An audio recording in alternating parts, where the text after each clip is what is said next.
നമസ്കാരം. യുദ്ധവിരുദ്ധ സംഘടനയായ veterans four പീസും ക്രിസ്ത്യൻ ആക്ടിവിസ്റ്റുകളും ചേർന്നാണ് ഉപവാസം ആരംഭിച്ചിരിക്കുന്നത്. ഒരു ദിവസം 250 കലോറിയിൽ താഴെ മാത്രമേ കഴിക്കുകയുള്ളൂവെന്നും പ്രതിഷേധക്കാർ പറഞ്ഞു. Pax Christi Friends of Sabeel North America, അതായത് ഫോസ്ന, അതുപോലെ തന്നെ മെനോനൈറ്റ് ഫലസ്തീൻ ഇസ്രായേൽ നെറ്റ്വർക്ക്, പ്രസ്ബിറ്റീരിയൽ ചർച്ചിന്റെ ഫലസ്തീൻ ജസ്റ്റിസ് നെറ്റ്വർക്ക് തുടങ്ങിയ സംഘടനകളും ഉപവാസത്തിൽ പങ്കുചേർന്നു.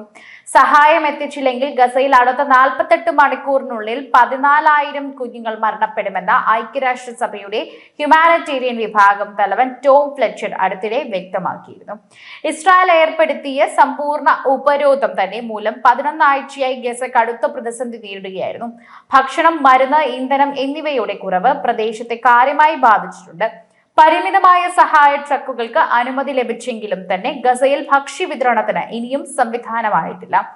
US കരാർ സ്ഥാപനത്തിന് ചുവടെ ബദൽ വിതരണ സംവിധാനം ഉടൻ നടപ്പിലാക്കുമെന്ന് ഇസ്രായേൽ അറിയിച്ചിട്ടുണ്ട്. ഗസ യുദ്ധത്തിന്റെ ഏറ്റവും ക്രൂരമുഖമാണ് ലോകം കാണുന്നതെന്ന് UN secretary general Antonio Guterres ചൂണ്ടിക്കാട്ടി. 100ഓളം സഹായ ട്രക്കുകൾ എത്തിയതായി തന്നെ ഇസ്രായേൽ അവകാശപ്പെടുമ്പോഴും പട്ടിണിയിൽ തന്നെ വലഞ്ഞിരിക്കുകയാണ് ഗസയിലെ ജനത എന്ന് പറയാം. ഭക്ഷണ വിതരണവുമായി ബന്ധപ്പെട്ട് തങ്ങൾക്ക് യാതൊരു നിർദ്ദേശവും ലഭിച്ചില്ലെന്ന് ലോക ഭക്ഷ്യവകുപ്പ് സാരഥികൾ പ്രതികരിച്ചു. അമേരിക്കൻ കരാർ സ്ഥാപനത്തിന് കീഴിൽ ഉടൻ വിതരണം സംവിധാനം ഒരുക്കുമെന്ന് ഇസ്രായേൽ അറിയിക്കുകയും ചെയ്തു. എന്നാൽ അനുവദിച്ച സഹായം തികച്ചും അപര്യാപ്തമാണെന്നും ഗസ യുദ്ധത്തിന്റെ ക്രൂരമുഖമാണ് ലോകം ഇപ്പോൾ കാണുന്നതെന്നും UN secretary general Antonio Guterres കുറ്റപ്പെടുത്തി. സഹായ വസ്തുക്കൾ നിറച്ച 9,000-ലേറെ ട്രക്കുകൾ അതിർത്തിയിൽ കാത്തുകെട്ടി കടക്കുകയാണെന്നും അങ്ങനെ കിടക്കുമ്പോഴും ഗസയിൽ വ്യാപക പട്ടിണി മരണം റിപ്പോർട്ട് ചെയ്യപ്പെടുന്ന ദുരവസ്ഥയുണ്ട്. 2 മാസത്തിലേറെയായി തുടരുന്ന ഉപരോധം കാരണം 400ഓളം പട്ടിണി മരണങ്ങളാണ് ഇതിനോടകം ഗസയിൽ റിപ്പോർട്ട് ചെയ്തിട്ടുള്ളത്. പട്ടിണി മരണങ്ങളാണ് ഏറ്റവും കൂടുതൽ തന്നെ ഉള്ളത് എന്ന് പറയാം. വെടിനിർത്തൽ സാധ്യത തള്ളിയ ഇസ്രായേൽ ഗസയിൽ ആക്രമണം കൂടുതൽ ശക്തമാക്കുകയാണ്. ഇന്നലെ മാത്രം 66 പേരാണ് കൊല്ലപ്പെട്ടത്.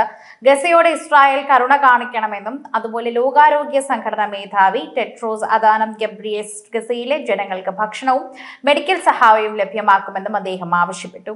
ലോകാരോഗ്യ സംഘടനയുടെ കാര്യങ്ങളും വാർഷിക ലോകാരോഗ്യ കാര്യങ്ങൾ അസംബ്ലിയിൽ നടത്തിയ വൈകാരിക പ്രസംഗത്തിലായിരുന്നു ടെഡ്രോസ് പരാമർശം നടത്തിയത്.